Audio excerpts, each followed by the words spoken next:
Welcome back to the Michigan Business Beat, brought to you on the Michigan Business Network. Chris Holman here, coming to you from the Grand Hotel. You're going to hear a lot more about it in just a second.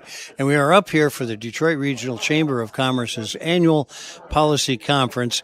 And the guy who kind of oversees this behind the scenes and makes sure things happen, David Jurcak, who is the president, CEO, chief bottle washer, right, of the Grand Hotel. Anything I could do. David, it's always good to have you on. How you doing? Oh, doing great. Thank you for letting me join you today. You know what? I got to tell you something. Since we've been coming here, there have been leaps of change, which have been seamless.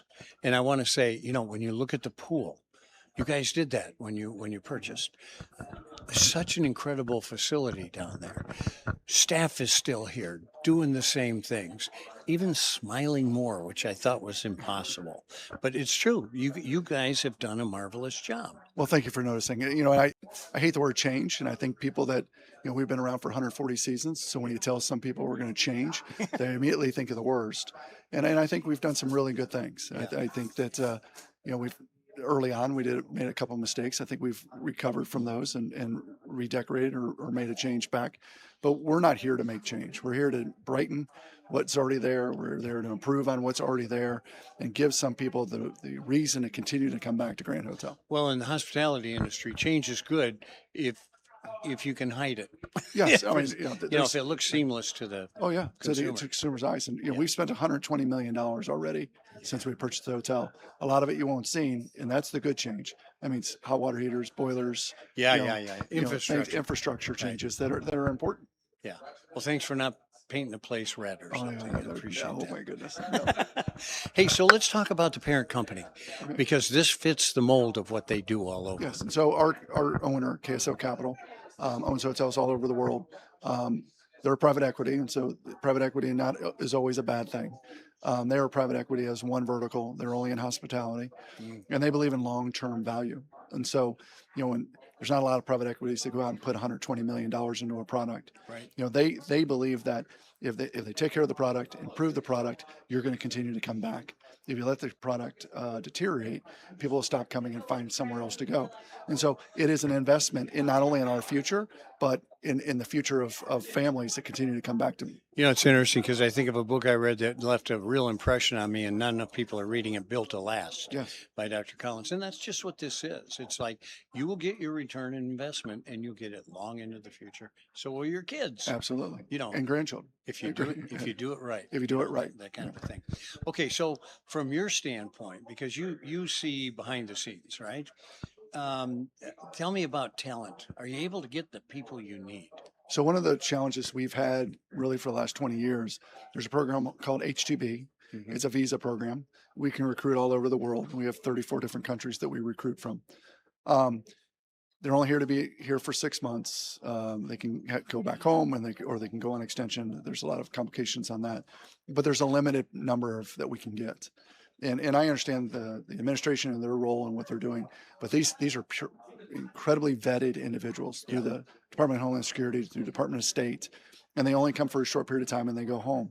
There's other visa programs in the United States that allow people to stay in longer periods of time. Yeah. These are 6 months and then they have to leave. And so, we have one of our heroes with H2B, Dr. Harris, who's Representative Harris, Andy Harris, out of Maryland, is helping us with some legislation. The president actually uses the program H2B in some of his establishments. I went to Mar-a-Lago twice this winter to visit that property. So we're in a good position. It's not immigration. People think it's immigration. It's not immigration. It's actually workforce, and it's a great opportunity. The people that come on the H2B program don't want to immigrate to the United States. They want to go home. They fill a role, fill a gap that needs to be filled, and then they go home. Well, and the irony of that is too, they couldn't be more encapsulated. Absolutely. Than they are here. I mean, that's absolutely right. Yeah, you're bounded by water on all sides. So that makes a difference. It does. So tell us a little bit about your background and how you wound up in this line of work. I have no idea. So I went to college. Missed a meeting, or? So I went to college, political science, international relations. It's seventh grade. I had my dream of working for the State Department and then run for U.S. Senate and be a U.S. Senator. And so I took a summer job in between my undergrad and grad school in a hotel. And 36 years later, And that was it. yeah, I'm still looking to figure out grad school. Wow. Isn't that wild? Yeah. No kidding. I always wanted to be an educator. And then one summer, a guy offered me a job. And all of a sudden I realized, no, this is what I That's should what do. I I do. should That's be in what, yeah, business. You know, I'm the same way. it's funny how that stuff kind of twists and turns. Okay. Anything you see ahead? Anything we should be? So we're celebrating our 140th season this year. No. We're looking forward to our 150th. So it's a countdown to 150. And one of the things that we have talked to our ownership about is a commitment to finish everything.